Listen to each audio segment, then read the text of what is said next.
So hello guys, assalamualaikum. Welcome to my channel Samia's World. It's Samia. So কেমন আছেন আপনারা? আশা করি আল্লাহর অশেষ রহমতে ভালো আছেন, আমিও ভালো আছি। সো আজকে সবাইকে রমজান মাসের প্রথম রোজা মোবারক। সো আজকে যে ভিডিওটা হচ্ছে ওটা হচ্ছে রামাদান সিরিজ পার্ট 3, মানে ইসলামিক স্টোরিজ পার্ট 3। সো চলো শুরু করা যাক আজকের স্টোরি। আর আজকের স্টোরির যে কনসেপ্ট টপিকটা হলো ওটা হচ্ছে রমজানের দয়ার গল্প। আর এই স্টোরিটার মূল নামটা হচ্ছে দুধ বিক্রেতা মা ও মেয়ে। সো চলো শুরু করা যাক আজকের এই স্টোরিটা, গল্পটা, ইসলামিক গল্পটা। সরি গেছে একটু বন্ধ করতে হয়েছিল কারণ আম্মু ডাকছিল। সো আবার প্রথম থেকে শুরু করি। সো এই গল্পের যে টপিকটা হচ্ছে রমজানের দয়ার গল্প। আর নাম তো বলেই দিয়েছিলাম যে দুধ বিক্রেতা মা ও মেয়ে। সো জানান শুরু করা যাক। এই স্টোরিটা হচ্ছে খলিফা হযরত উমর রাদিয়াল্লাহু। খলিফা হযরত উমর রাদিয়াল্লাহু রাতে ছদ্মবেশে মদিনায় টহল দিতেন যাতে মানুষ কেমন আছে তা জানতে পারেন। খলিফা হযরত উমর রাদিয়াল্লাহু রাতে ছদ্মবেশ ধরে, কোনো একটা মানুষের ছদ্মবেশ ধরে পুরা মদিনা ঘুরতেন এবং বাড়িতে বাড়িতে দেখতেন যে মানুষ কেমন আছে, কেমন অবস্থায় আছে, মানুষ ভালো আছে কিনা তা দেখতেন। এক রাতে তিনি এক জায়গায় তিনি টহল দিতেছিলেন। তখন তিনি একজন দুধ বিক্রেতা মা ও মেয়ের বাড়ির সামনে এসে পৌঁছলেন এবং তিনি কিছু কথা শুনতে পেলেন। তিনি যা শুনতে পেলেন তা হলেন, মা বলল, মেয়ে, দুধে একটু পানি মিশিয়ে দাও, তাহলে বেশি লাভ হবে। মেয়ে জবাব দিল, মা, খলিফা তো নিষেধ করেছেন দুধে পানি মেশাতে, তখন যদি পানি মেশাই তাহলে তো খলিফা কঠিন শাস্তি দেবেন। তখন মা বলল, খলিফা কি এখন দেখছেন, বা খলিফার লোককে এখন দেখছেন, খলিফার কোনো লোককে এখন দেখছেন? তখন মেয়ে বলল, খলিফা না দেখে যদি খলিফার শাস্তি না দেয় তা কিন্তু আল্লাহ তো দেখছেন। খলিফা না দেখলেও আল্লাহ তো দেখছেন।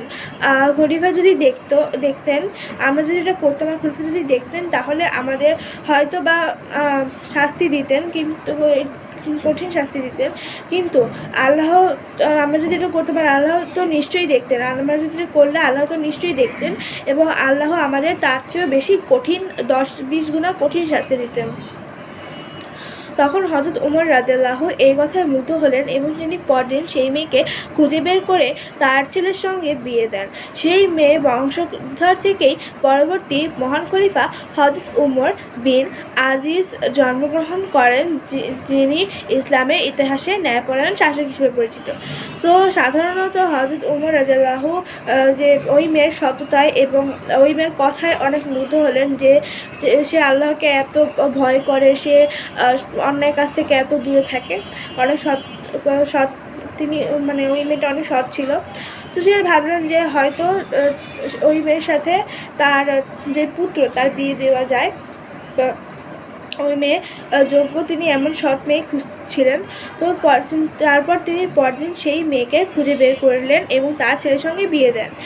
সেই মেয়ের বংশধর থেকে সেই মেয়ের বংশধর থেকেই পরবর্তী আমাদের মহান খলিফা হযরত উমর বিন আব্দুল আজিজ জন্মগ্রহণ করেন, যিনি আল্লাহর ইতিহাসে ন্যায়পরায়ণ শাসক হিসেবে পরিচিত।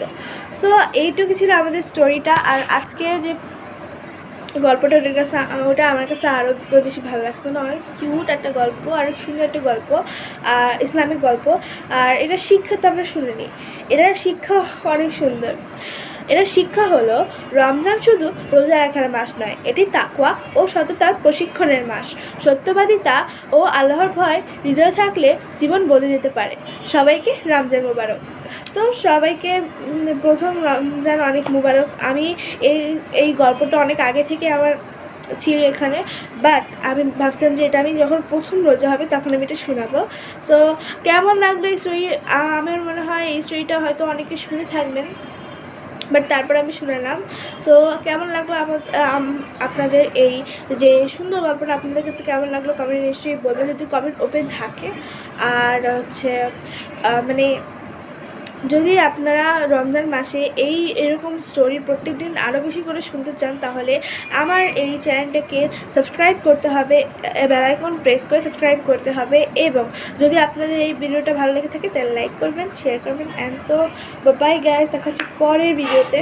অ্যান্ড পরের ভিডিওর জন্য ওয়েট করবেন। কালকে কিন্তু আবার পার্ট 4 আসছে। পার্ট 4-এ কিন্তু আরও বেশি ধামাকেদার স্টোরি, মানে সুন্দর এবং একবার ইসলামিক স্টোরি আসতে চলেছে। সো পার্ট 4-এর জন্য লাইক করে দেন। বাই গাইস, দেখা হচ্ছে পরের ভিডিওতে।